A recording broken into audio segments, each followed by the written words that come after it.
Hey, welcome to day 2 of the character creation challenge. I'm here today to tackle the Swedish RPG Dragonbane, published by Free League.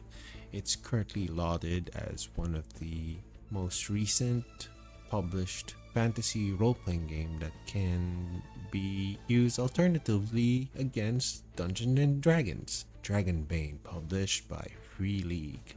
It's currently lauded as one of the most recent published fantasy role-playing game that can be used alternatively against Dungeons and Dragons. And let's start. It's a skull and a bone. It's a skull and bone. Based on my previous interactions or readings of posts on Reddit, Dragonbane has a simpler rule set compared to Dungeons and Dragons, and it leans more on the, I wouldn't say it's part of the OSR. I would say that it tries to stick to the original way of playing in the early editions of Dungeons and Dragons. So let's go. Welcome to Dragonbane. This is a very standard intro, I think. Rolling dice. Okay, let's check how they resolve things here. So, okay, skill rolls. To determine whether an action succeeds or fails, you usually roll a d20. Rolling equal to or under your skill level means that the action succeeds. So it's a roll under system. If you have a boon, you roll 2 d20s for that action and only count the lowest result. If you have a Bane, Dragonbane, Bane from Batman, you also roll 2 d20s, but instead only count the highest result. So it's a roll under system. Previous experiences is with Bastionland. Cairn, I've used Cairn before. I think it's an elegant system. I think I've read something before that describes roll under systems as mechanically representing skills that when you succeed in rolling under, it means that you are making an action or succeeding in an action that is within the limits of your own abilities. So I like that about rolling under. So, okay. Well, it's a role-playing game. If you have made your way here without knowing what a role-playing game is, congratulations. Well, thank you for congratulating me. Start playing. Okay, optional rules, measuring time. I think these are universal ideas and concepts GMs and players will recognize from playing other TTRPGs. Anyway, the adventurer you play in Dragonbane is called your player character. Oh, okay, I know. Creating your character. This chapter explains in detail how to create your player character. The summary below gives you an overview of the process. Grab a character sheet. I got the character sheet right here. Dragonbane. Choose or roll your kin. Note your innate ability. So it starts with kin. There are 6 playable kin in Dragonbane. Human, halfling, dwarf, elf, mallard, and wolfkin. I want to immediately play the mallard. That only means one thing, and that's that you play a duck. Haven't seen any RPG tackling duck races before, but I'm gonna try and be as random for this as possible.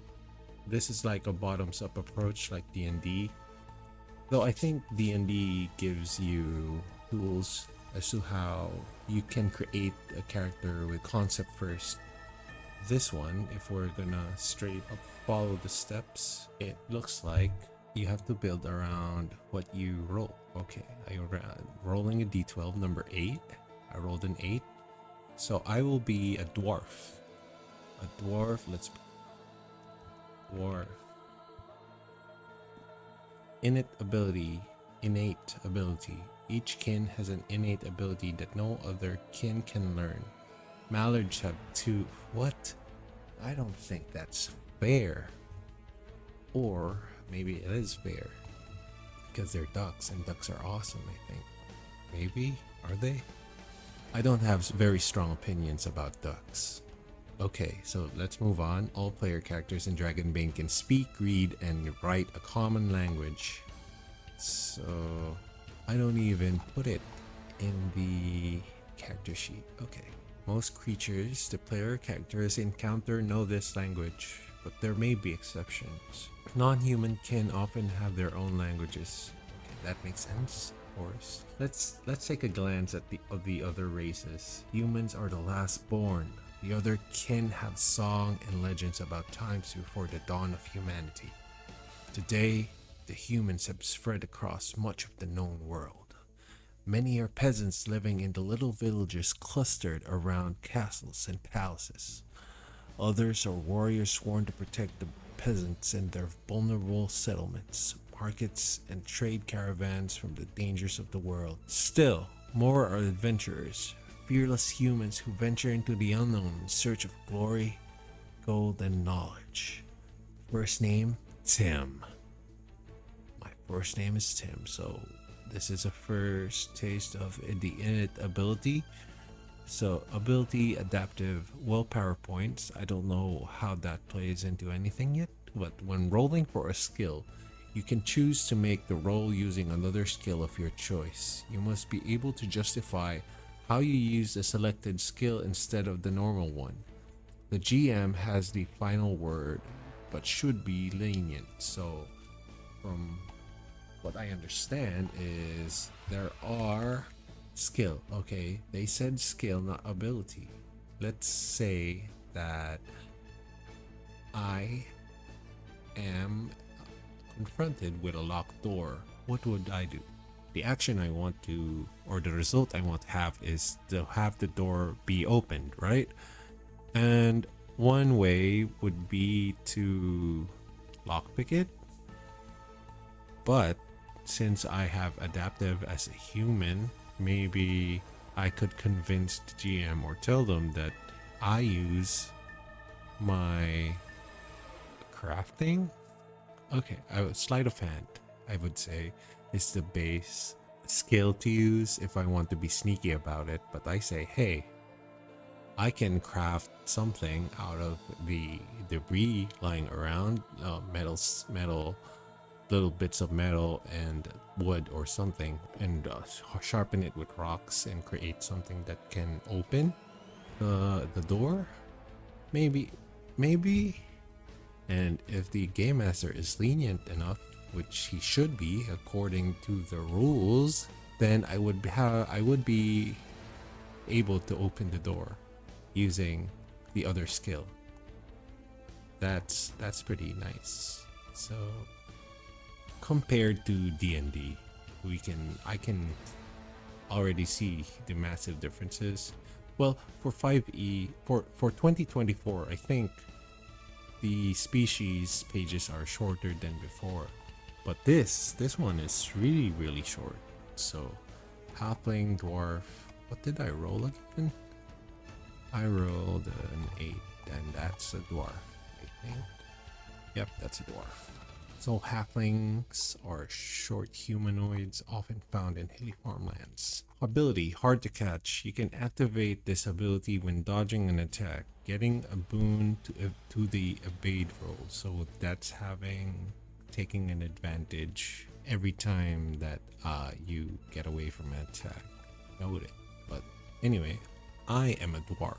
Dwarves are the oldest of the elder folk, at least according to their own chroniclers. Okay, they're gassing themselves up. They are an immensely proud and traditional people whose culture is steeped in ancient customs and grandiose ballads of heroic ancestors. Dwarves feel a strong connection with the bedrock and the roots of this world, of the world.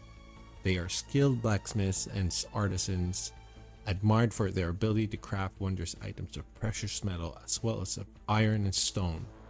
Dwarves are also known as fierce warriors armed with axes, warhammers, and other heavy melee weapons forged in their underground smithies. So, okay, it hits everyone with name first, so I'm gonna roll for it.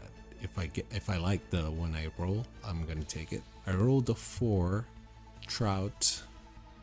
Do I like trout? I'm gonna change it. The spelling of trout. Trout the fish. My innate ability is unforgiving. So for 3 willpower points, you can activate this ability when attacking someone who harmed you in the past. At least 1 point of damage and get a boon to the roll. Huh. Okay. Yeah, I at first I thought it was a narrative thing, that it's someone who like way back in the past did something to wrong me, but it's actually just at least 1 point of damage from anyone, I guess, that's engaged with me in combat. It does not matter when the damage was oh, okay. It may be so what my initial thought makes sense. It may be wise to write down the names of everyone who harms you so you do not forget them. So dwarves in this setting is vengeful and grudge keeping kind of folk. I get that, and as a GM I would actually have a ruling for this, that it doesn't have to be physical damage that they take. Like, it doesn't have to be an attack that is at least 1 point of damage or something that lessens their hit points. Anything that counts as pain or harm is, I think, for me, fair game. So anyone that argues with them or hurts their honor or insults them in any way, that's a good narrative hook and a way to utilize this innate ability for future battles. So yeah, I like that. Let's list that down on abilities. Unforgiving and boon to previous armors. I would shorten it to that. So okay, let's check the mallard. Elves. The origin of the mallards is shrouded in mystery. Some scholar claims that they came from a mighty island realm that was swallowed by the sea thousands of years ago. Others believe them to be the result of a failed magical experiment. So it's either they're the original inhabitants of Atlantis, or there's a mad scientist picking up ducks and making them smart. Both are good options. Whatever the truth may be, these feathered humanoids are a common sight in the world. They have a knack for trade, and their agitated quacking is often an integral part of the soundscape around marketplaces and trade caravans. I am imagining this so vividly right now, but unfortunately I cannot make a Donald Duck voice, or I cannot imitate it, so I'm sorry for that. Okay, despite their diminutive size, they are fierce in battle and feared by many for their murderous rage. Quaxum. Nice. Their ability is ill-tempered. You can activate this ability when making a skill roll and get a boon to the roll. No action. You also become angry. Okay, you take a condition to have advantages or boons to your rolls. That's cool. That's nice. It cannot be used for rolls against intelligence or intelligence-based skills. I like that. I like that a lot. Webbed feet. No willpower points, okay? As a mallard, you also get a boon to all swimming rolls. Well, that makes sense. I like that. I should have chosen this, but the heart of the dice, they said dwarf, so I can't go against it. Another interesting addition is the wolfkin. When your feet wait, I was gonna make a joke about furries, but then me wanting to be a mallard is also part of being a furry or having furry tendencies, right? So I can't discriminate against the wolfkin. Anyway, ability hunting instincts. You can use this ability to designate a creature in sight. Okay, so you have a bloodlust, or you can smell things. This counts as an action in combat. You can follow the scent of your prey for a full day. You can spend one further willpower point to gain a boon for an attack. Okay. So, based on this, it's a very, very easy list of choices compared to I'm not gonna compare. I'm just gonna say that it's an easy role or choice for players to choose from, because there's only one innate ability that I think for me is a very useful addition to the gameplay, even though it's like it's just one or two. I don't know how advances work yet, so I'm expecting that you can have further abilities to choose from when you level up. So, profession. The next step is to select a profession for your character. All the player characters are adventurers, but you have learned a thing or two before the game begins. Okay, so professions will determine your skills. Makes sense? It also determines what gear you start out with. There are 10 professions to choose from. You're free to select a profession or roll for one randomly using the table to the right. So let's roll for it. Let's utilize rolling for this second day of character creation. D10. 7. I rolled a 7 off screen. I am a mariner. Okay. I was just thinking of a backstory for Trout the dwarf, because Trout is very far away from what you imagine a dwarf's dwellings would be, because dwarves usually in mountains, and having Trout as a name is an interesting hook to think about. It just so happens that I get to be a mariner. That's a synchronicity right there. A mariner. Although I'm not sure what that entails. So artisan, key attribute, strength, skills. You're gonna dot it. This is very 5e right here. So I'm gonna skip to mariner, which, okay, so this is cool. Foaming waves and ships sailing fearlessly through dark waters are the domain and calling of the mariner. Some seafarers are forever sworn to the high seas, others stick to the rivers and lakes, but all of them have one thing in common: a symbiotic relationship with the element of water. Often a specific lake, river, or bay, this relationship is always complicated, based on love, respect, and mortal dread in equal measure. I'm thinking of a Moana backstory for Trout, leaving the mountain behind, exploring the seas. That's good. Key attribute, agility. Okay, so I don't know how this plays into it yet, so wait, let me double check what the key attribute means. If it means anything at this point. It doesn't.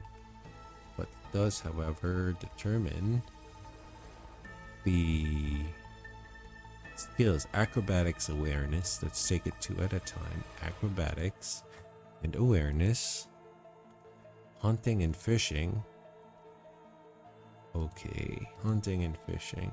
Knives, languages, and then where's knives? knives. Seamanship and swimming. Seamanship, swimming, and swords. Heroic ability is sea legs. What does that mean? Sea legs. I'm just gonna note that down. So my gear, I'm gonna roll a d6 for this. D6. Okay, I rolled a 1. Dagger, short bow, quiver, rope, grappling hook, sleeping belt, D8 food rations, and tinder. They are using a slot-based equipment. Short bow. I'm gonna count this as an item. And quiver. Short bow and quiver, grappling hook. Grappling hook, sleeping belt torch.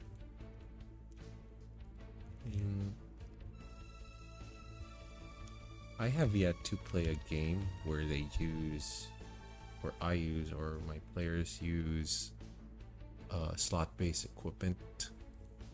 I think it's an interesting limitation and much more elegant than having them track encumbrance, like actual weights and stuff.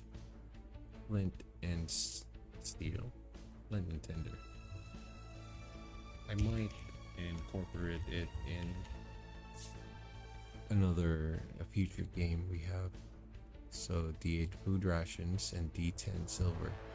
If silver has a different slot. D10 and D8 rations. D10 and D8. My 10 I have I have 1 silver, but I have 8 rations. I am rich in food, but I am poor in the things that matter, just like real life. So let's move on. Let's check out Scholar, for example.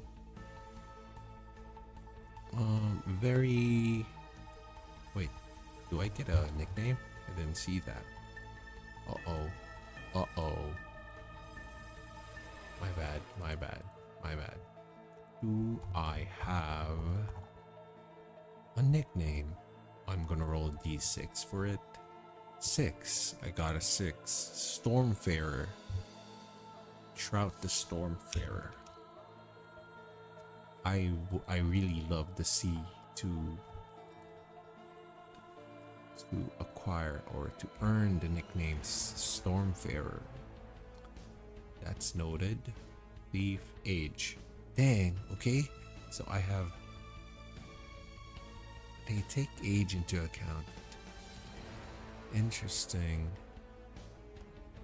Older age means that you start the game with lower attributes but higher skill ratings.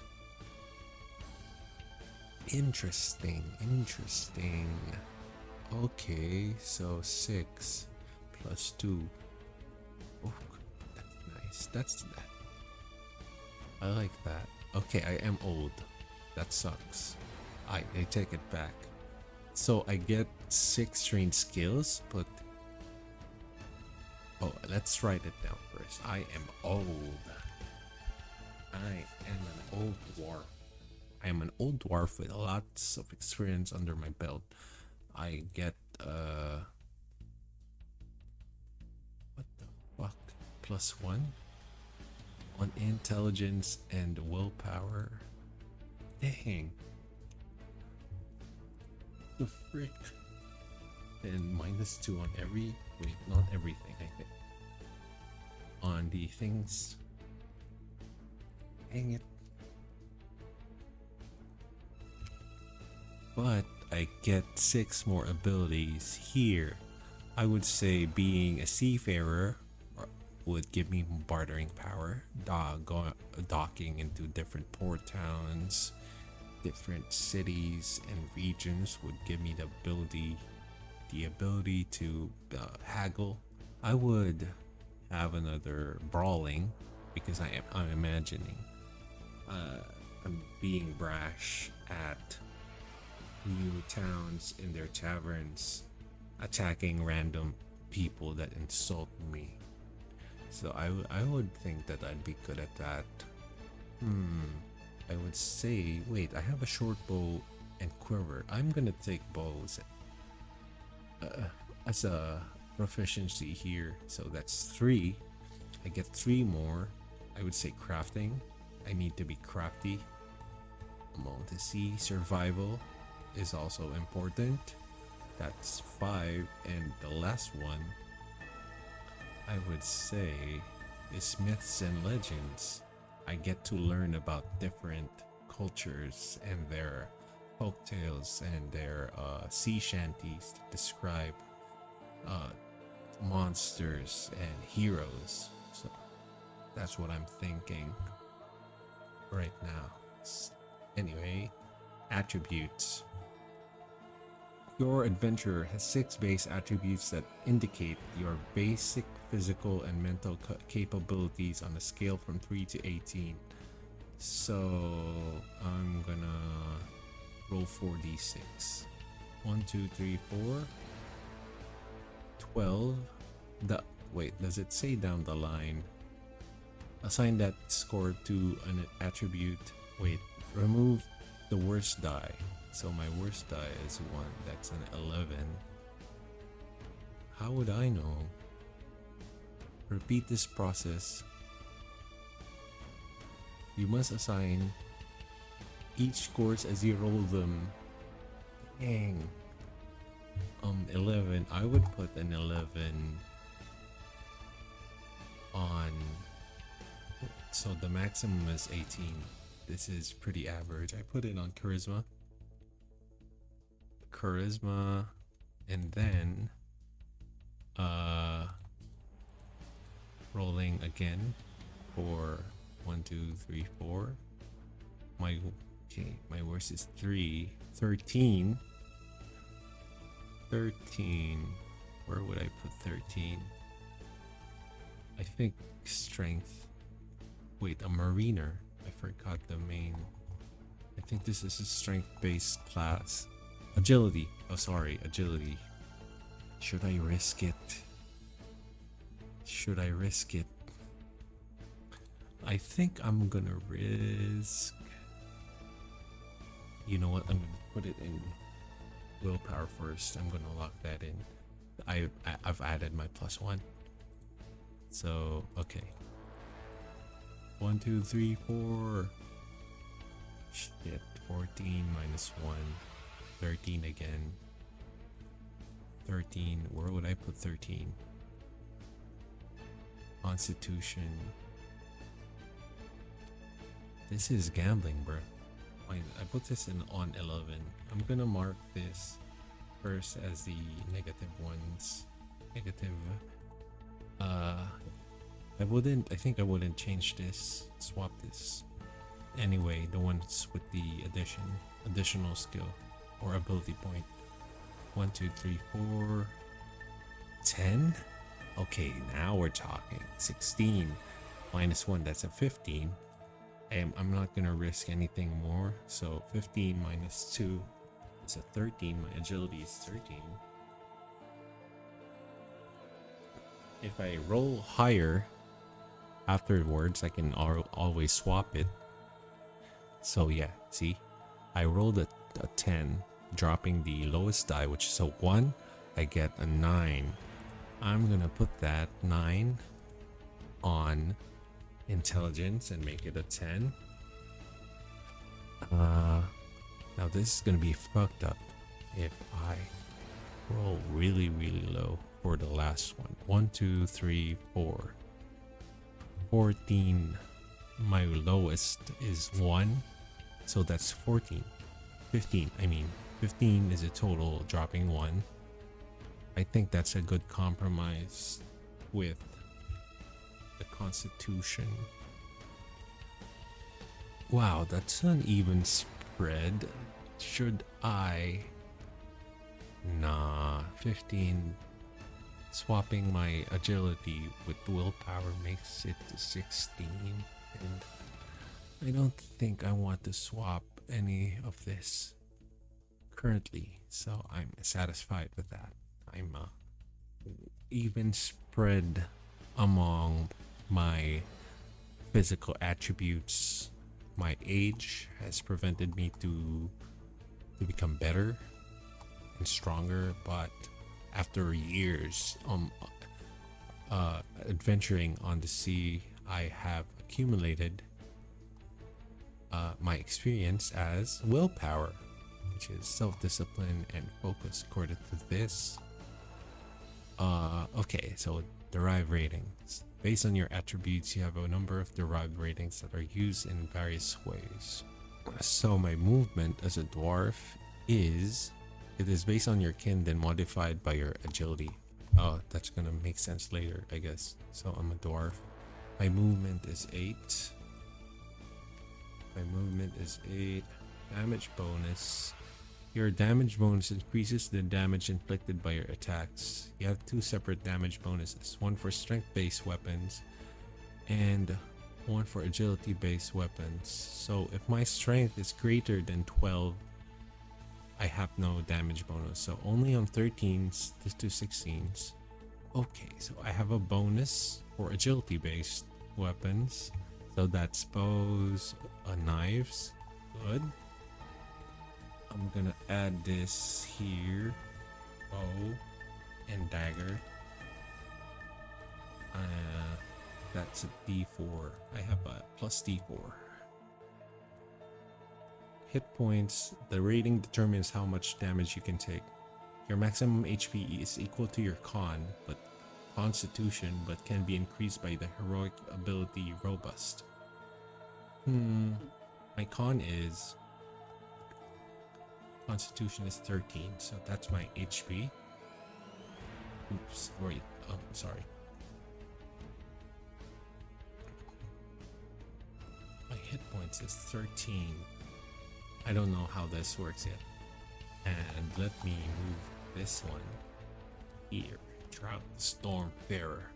Okay, skills represents base chance. Every skill is connected to an attribute, which determines your base chance in that skill. This is indicated on the character sheet. And in addition to the base chance, you start out with numbers trained skills 8 and 12 at the start of the game.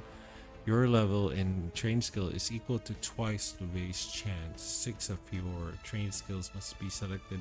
I don't have any secondary skills, so my base chance for everything, I think, is... How would this work at rolling? I don't know yet. But if I'm understanding it correctly, for every agility, for example, agility is equal to 13. 13 is a base chance of 6, so I'm gonna put 12 here, 6 here, 12 here, because it's doubled. I have a proficiency on it.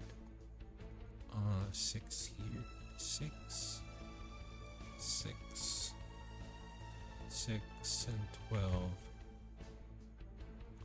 Skill, I'm just gonna put it right here. 12, 12, 6, 6, 6. Okay, swords. Now for the other, let's put in int. My intelligence is 10. That's a base chance of 5. Oh, so this is a 10. This is a 5. This is a 10. This is a 5. This is a 10. This is also a 10. This is also a 10. This is also a 5, not a 10, unfortunately. Charisma is 11. I think that's also 5. Yep, base chance is 5 for 10. So this is a 5. Or 5. 5. There's not. this is a 10. This is a 10. Crafting is strength. Strength is 11. That's also a 5. So 10. 10 to 5 for axes. 10 for brawling. 5 for hammers. And 5 and 10. Okay.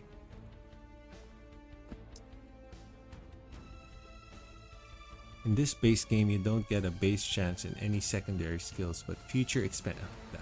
Okay, man. Okay. Heroic abilities. So this is where we get the sea legs one.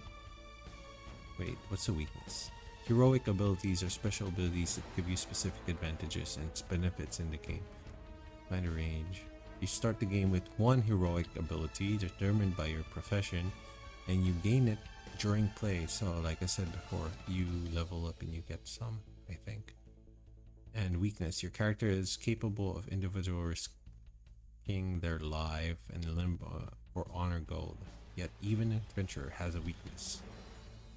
I like a weakness. I would like a weakness, please. Faint-hearted? What the frick? I don't know. No, I'm an experienced guy who has fared in storms, who has sailed in harsh weather through thunderstorms and brilliant lightning, but I am very faint-hearted. Maybe it means that I'm just too old for it. So, yeah. Okay, my memento. I'm gonna roll a memento. That counts as a tiny item, I think. You may choose an item, always a tiny item, to recover an additional congestion using. Okay, so it has a mechanical use. I rolled a 10. A horn taken as a trophy from a monster, and a monster horn. Oh, wait, I think it's gonna fit. I copy and paste it here. In my travels along the sea, the vast expansive sea, I have encountered a lot of sea monsters, man. And with my bow, I managed to kill one. And with my daggers, I cut off a horn and took it upon myself, made it into a necklace, or probably a cup. My character would probably turn it into a cup instead of a necklace. So okay, you can carry a number of items equal to the half of your strength. Half of your strength. So my strength is 11 divided by 2, rounded up 5.5. So that's a 5. So how am I gonna carry this? Frick. At hand, so they are worn. You can have up to 3 weapons. Okay, weapons. Okay, and they do not count against. So I would take this dagger. This. Okay. And I would take the short bow. Oh man. Drought. They really streamlines the weight here. Any helmet or worn. Okay. Food, up to 4 rations of food counts as 1 item, so always record the number. That means this would be turned into 2 items. 1, 2, 3, 4, 5.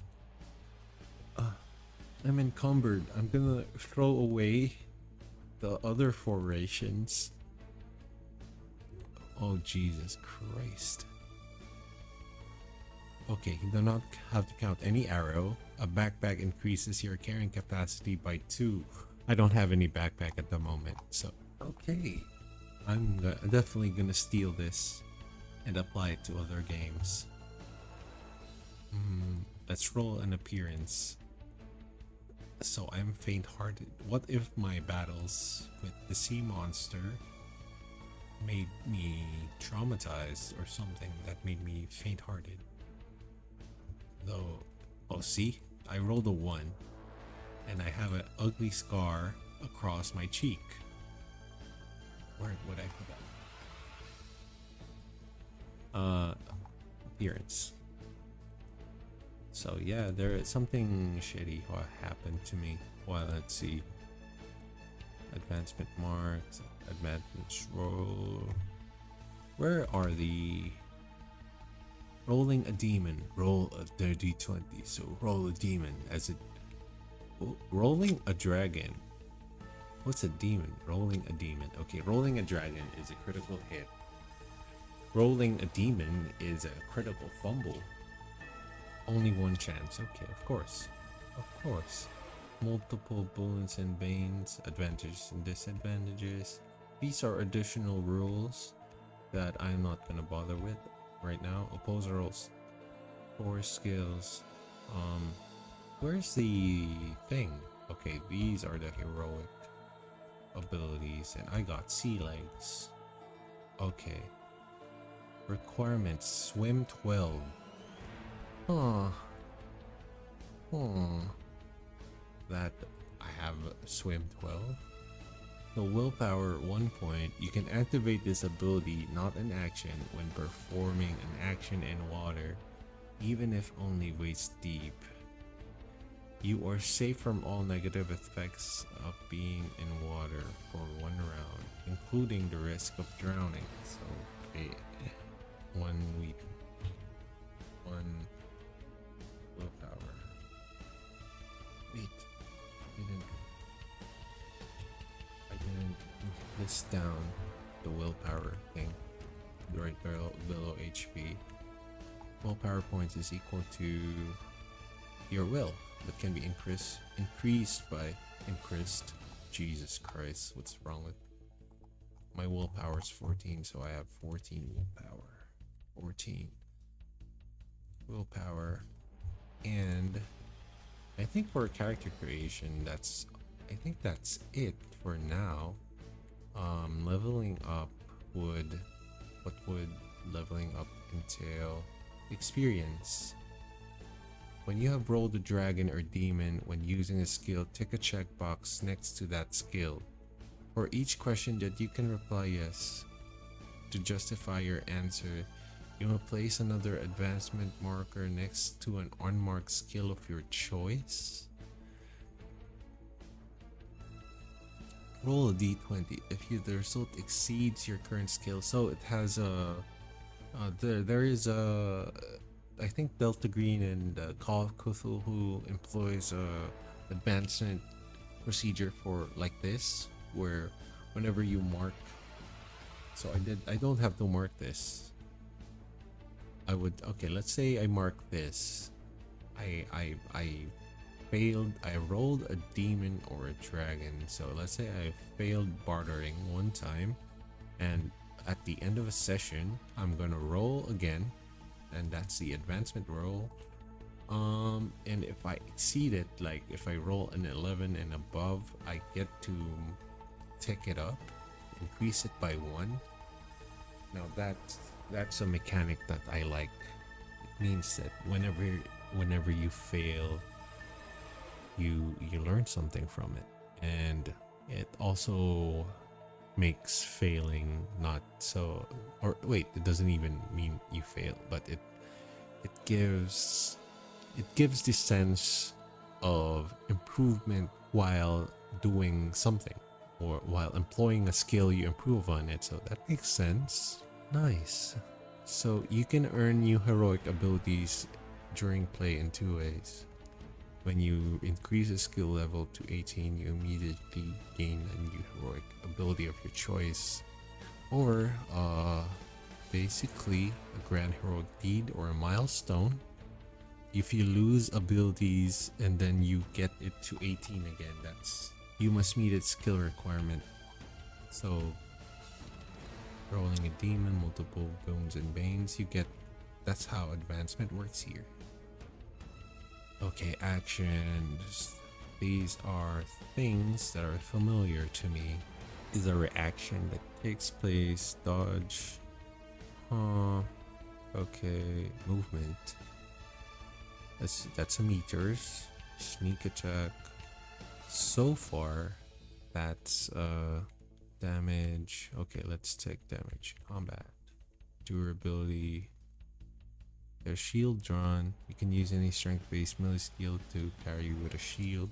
This is a game about rulings more than rules. It does. I said before that it doesn't lean on the OSR mindset, but it kind of does based on this quick glance. So, okay, armor rating. Take damage, subtract the armor. I get that. If your HP drops to 0, you die. Of course. Record the results of your death rolls. After 3 successful death rolls, you recover D6.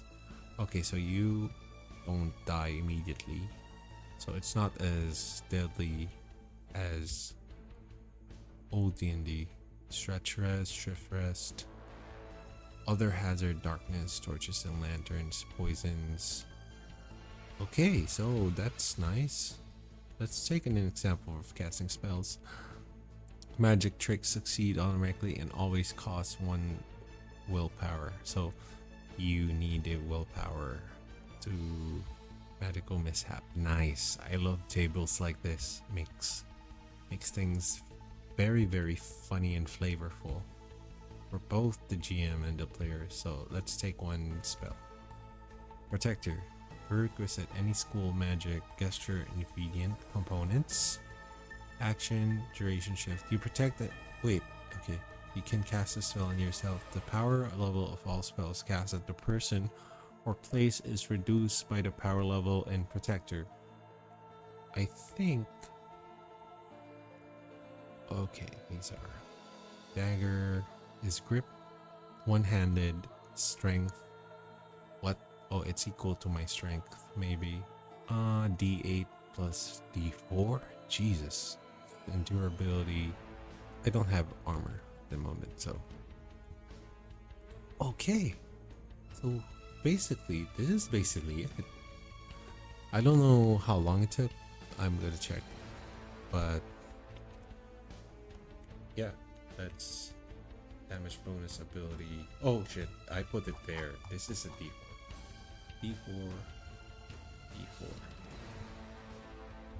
I put it here. This is basically it. So let's say Trout is gonna try and jump from one ship to another because there are he and his team or squad or crew, his fellow crew is trying to raid another ship while at sea, and he's gonna jump, try and swing using rope.